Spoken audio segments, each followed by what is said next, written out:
আরে দাঁড়াও দাঁড়াও, ভূত ভেবে চলে যেও না। আসলে আমি করতে যাই এক আর হয়ে যাই আরেক, পুরো ঘেঁটে ঘ। আর এইদিকে দেখো, আজ সকাল থেকে চলছে খোঁজাখুঁজির পালা। কি খোঁজাখুঁজি সেটা তোমরা ভিডিওটা শেষ পর্যন্ত দেখলে বুঝতেই পারবে।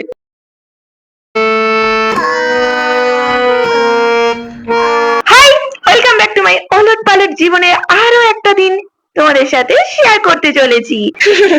মানে এই ওলট পালট জীবনটাকে একটু সোজা করার চেষ্টা। তাই তো অন্ধকার থাকতে থাকতে ঘুমের সঙ্গে আমাকে ব্রেকআপ করে দিতে হয়, না হলে এই ওলট পালট জীবনটা আরো উল্টে পাল্টে যাবে। জাস্ট চেষ্টা করছি, জানি না কতদিনে ওলট পালট জীবনটা গোছাতে পারবো, বাট চেষ্টা করতে ক্ষতি কি। সূর্যি মামা একটু একটু করে উকি দিচ্ছে, তাই ভাবলাম না, এবার ফ্রেশ হতে হবে, ব্রাশ করতে হবে, কারণ এবার তো আমাকে পড়াতে বসতে হবে, তাই না?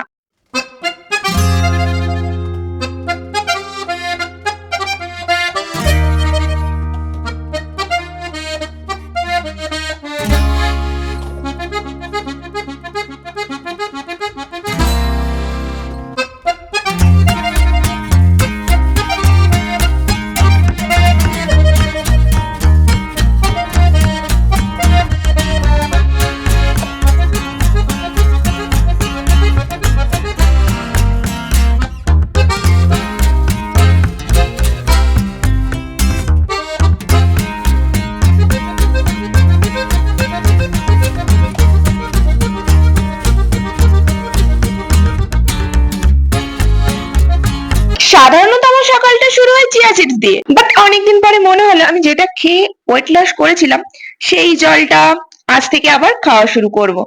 মোটা হয়ে যাচ্ছি না?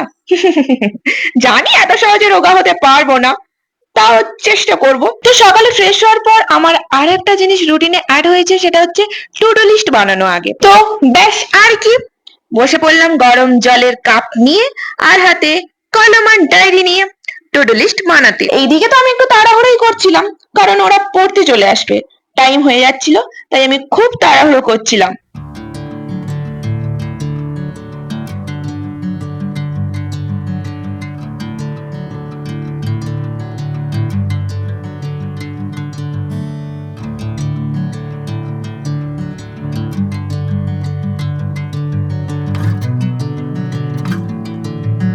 এইদিকে তো বাচ্চাগুলোর পড়া হয়ে গেছে, তাই এরা কি সব কাগজ বের করেছে বাড়ি যাওয়ার আগে।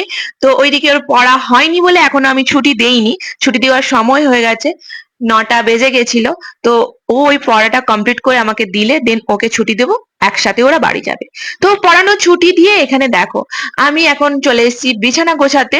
আমি কিছু করবো সেটা সহজে হয়ে যাবে, এত সহজ নাকি? এমনি কি নাম দিয়েছি আমার উলট পালট জীবন। আমার এই উলট পালট জীবনে কোনো কিছুই এত সহজে হয় না। যা কিছুই করতে যাই সবকিছুই আগে বিগড়াবে, দেন সহজ সরল রাস্তা আসবে। না না না, তার মানে এটা বলছি না যে কোনো কিছু ভালো হবে না, ভালো হবে, তার আগে সেই খারাপটাই হবে। তো যাই হোক, মা আজকে ব্রেকফাস্টে দিয়েছে পরোটা, আলু ভাজা আর শসা। তো সোনুকে খাওয়ানো হয়ে গেছে, আমি খাওয়া দাওয়া করে রেডি হব, দেন সোনুকে নিয়ে স্কুলে যাব। তো চলো আজকের খাওয়া দাওয়াটা সেরে নিই। তো আজকে আমার পছন্দের জিনিস হয়েছে, মানে খুব যে পছন্দ তা না, বাট অপছন্দেরও জিনিস হয়নি, তাই নিজের হাতেই খাওয়া দাওয়াটা সেরে নিচ্ছি। তো স্কুল থেকে আসার পর দুপুরের লাঞ্চ সেরে সোনুকে ঘুম পাড়াবো, বাট সোনু ঘুমোতে চাইছে না। আর এইদিকে আমার পায়ের অবস্থা, এই পা ছিল ফোলে। তো সোনু আজকে ওর খেলনা নিয়ে বসে গেছিল খেলার জন্য। তো আমি বারবার ওকে বলছিলাম আমার জিনিসটা কই। হ্যাঁ, এই নাট নিয়ে এত সমস্যা সকাল থেকে, একে নিয়ে খোঁজাখুঁজি চলছিল। তো এই আমার স্ট্যান্ড, এই নাটটা সোনু আমার খুলে দিয়েছিল। What? তো সকালবেলা খুঁজে পেয়ে গেছিলাম, খুঁজে আমি টেবিলে রেখে দিয়েছিলাম। স্কুল থেকে আসার পর সোনু এটা নিয়ে আবারও ঘাটাঘাটি করছিল। তো ওই ছোট্ট নাটটা কোথায় যে পড়ে গেছিল, খুঁজে আর পাচ্ছিলাম না। অনেক খোঁজাখুঁজির পরে হাতে পেলাম আমি নাটটা, তো পরিয়ে দিলাম স্ট্যান্ডে। তো এইদিকে তো সোনু খেলনা নিয়ে বসছিল আর আমি আমার বই নিয়ে, আর এইদিকে পড়তেও চলে এলো, তাই আমাকে এবার পড়াতে বসতে হবে। যা যা, দেরি হয়েছে দেরি হয়েছে, যা যা তাড়াতাড়ি চলো। তুই নিচে বসে আবার, সোনু নিচে বসবি, এই সোনু নিচে বসবি, ওপরে রোহন পাশে সরে যা।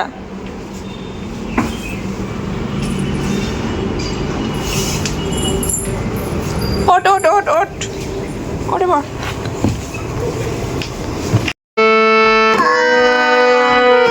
তো পড়ানো ছুটি দিয়ে এদিকে নিচে এসে দেখলাম সোনুকে মা গান শেখাতে বসেছে। সত্যি বলতে আমি এই গানটা নিয়ে খুব একটা বসি না, কারণ আমার গলা তো কাকের মতো, তাই না? মানে আমি যদি করি না, কেউ আর শুনবে না, সব চলে যাবে। দেন আমি একটা কেক নিয়ে ওপরে চলে এলাম নিজের পড়া নিয়েও বসবো বলে, আর এইদিকে দেখলাম কারেন্ট আমাকে ফাঁকি দিয়ে চলে গেল। তো সন্ধ্যেবেলা বাচ্চাগুলো পড়তে এলো, আর এইদিকে আমার এক ছাত্রী বানিয়েছে কাগজের ফুল।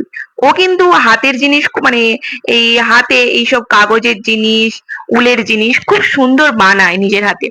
তো সেটাই আমি তোমাদের সাথে শেয়ার করলাম। কাগজের ফুলটা দেখো কি সুন্দর হয়েছে, কাগজ দিয়ে বানিয়েছে আর উল দিয়ে বেঁধেছে, দারুণ হয়েছে।